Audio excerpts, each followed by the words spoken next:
Les suricates font partie des espèces hautement coopératives du Kalahari.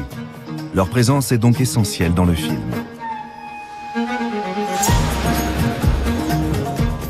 Au nord de l'Afrique du Sud, le Kalahari Meerkat Project est un lieu unique.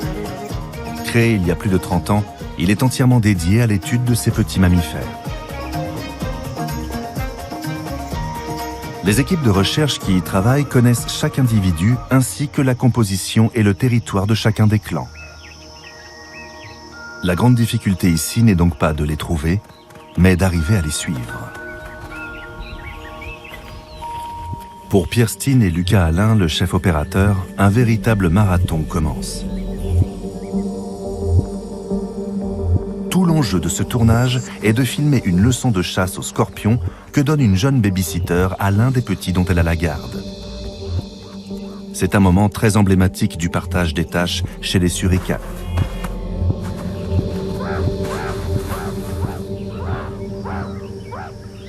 Jessica Granveller de l'Université de Manchester est l'une des scientifiques responsables du projet.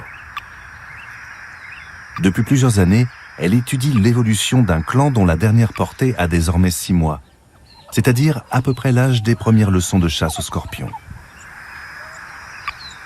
Elle sait où vit le clan, mais leur périmètre d'action peut être vaste, parfois 5 km². Alors, pour les repérer plus facilement, les scientifiques équipent un individu de chaque groupe d'une balise GPS. Une fois repérés, il ne reste plus qu'à se rapprocher d'eux doucement. Pour les rassurer, elle fredonne un air précis à chaque fois qu'elle arrive. C'est comme un code entre eux. Le habituation hum, en fait, c'est le bruit qu'on fait depuis qu'on habitue le groupe. Et ça permet en fait de créer un lien où on les rassure pour dire on n'a aucune attention négative contre vous. Notre but, c'est vraiment d'étudier leur comportement naturel. Et du coup, forcément, quand on les suit comme ça, on essaye de garder nos distances et toujours de respecter leur espace personnel pour qu'ils continuent à vraiment chercher la nourriture naturellement et pas bouger plus parce qu'on est là. Les suricates sont un sujet de recherche assez intense et très intéressant, plutôt par rapport à l'évolution de la coopération, de la vie de groupe. Les suricates ont en effet érigé le travail d'équipe en principe fondateur. Toute la vie du clan s'organise autour de la progéniture d'une femelle, la dominante, la seule à se reproduire. Mais la surveillance, la protection des petits et leur apprentissage de l'autonomie sont assurés par les autres adultes.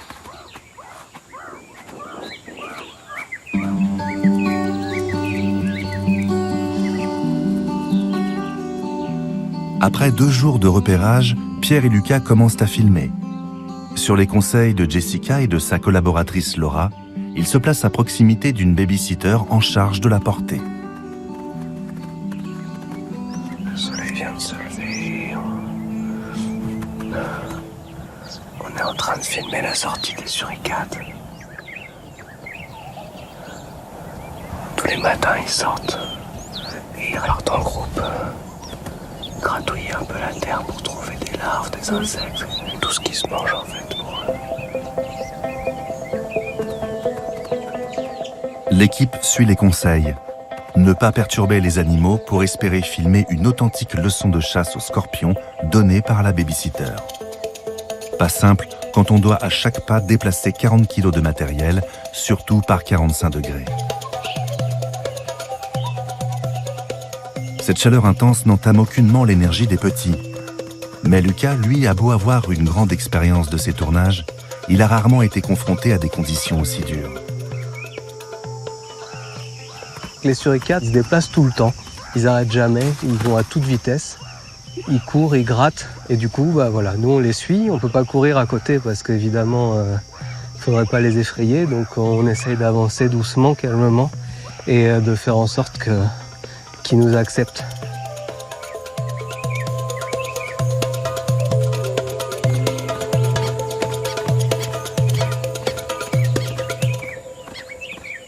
Le but, c'est de donner aux spectateurs l'impression d'être au milieu du groupe. C'est pour ça que on passe la moitié de nos journées au sol, à quatre pattes. Et avec nos grosses caméras, c'est pas toujours facile de se repositionner. Donc on s'est dit que on va essayer avec une caméra stabilisée. Et on va inverser cette caméra pour pouvoir tourner au niveau du sol, au niveau du regard des suricates. Et on va essayer de les suivre quand ils se déplacent. Alors là, par exemple, on va voir tout de suite ce que ça donne.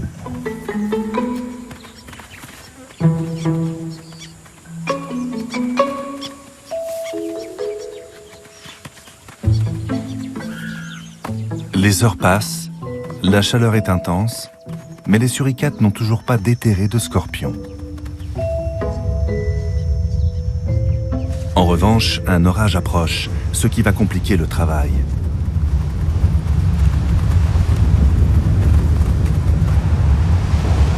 Les suricates sentent le danger et se pressent dans leur terrier.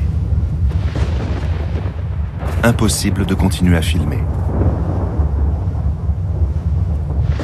Plan de tournage annulé.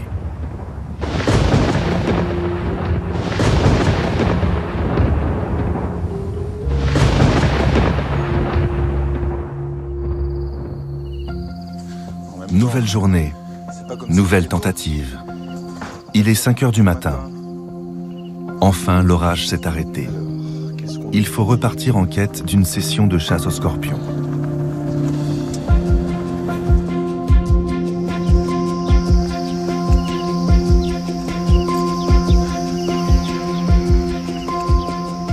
À cette heure-ci, les suricates sont actifs et les scorpions aussi.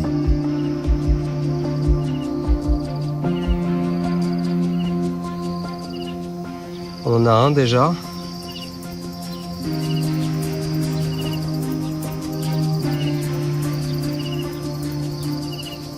Je pense que quand les suricates l'auront trouvé, son espérance de vie va drastiquement diminuer.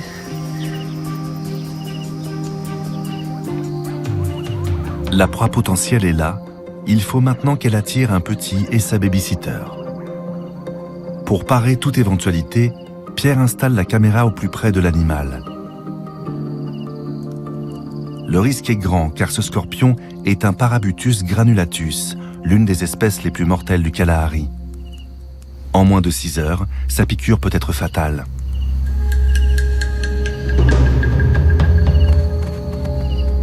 Et enfin, un jeune va le repérer.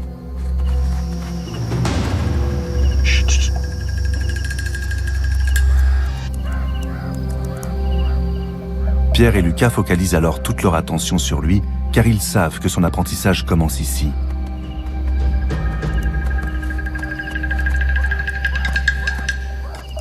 Ouais, c'est top, c'est top, c'est top, c'est top. Tu l'as, Lucas? Ouais, c'est bon.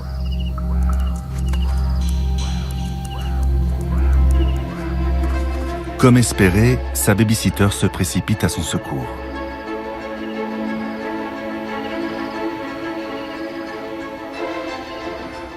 Mais elle ne tue pas l'arthropode, elle lui tranche le dard.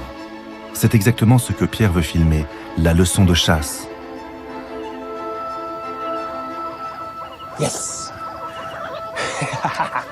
Maintenant qu'elle a désamorcé la menace, elle laisse le petit finir le travail.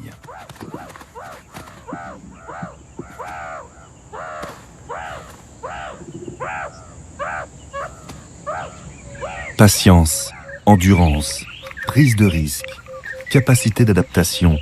Le tournage d'un film animalier est exigeant. De plus, il nécessite de multiplier les équipes aux 4 coins du Kalahari.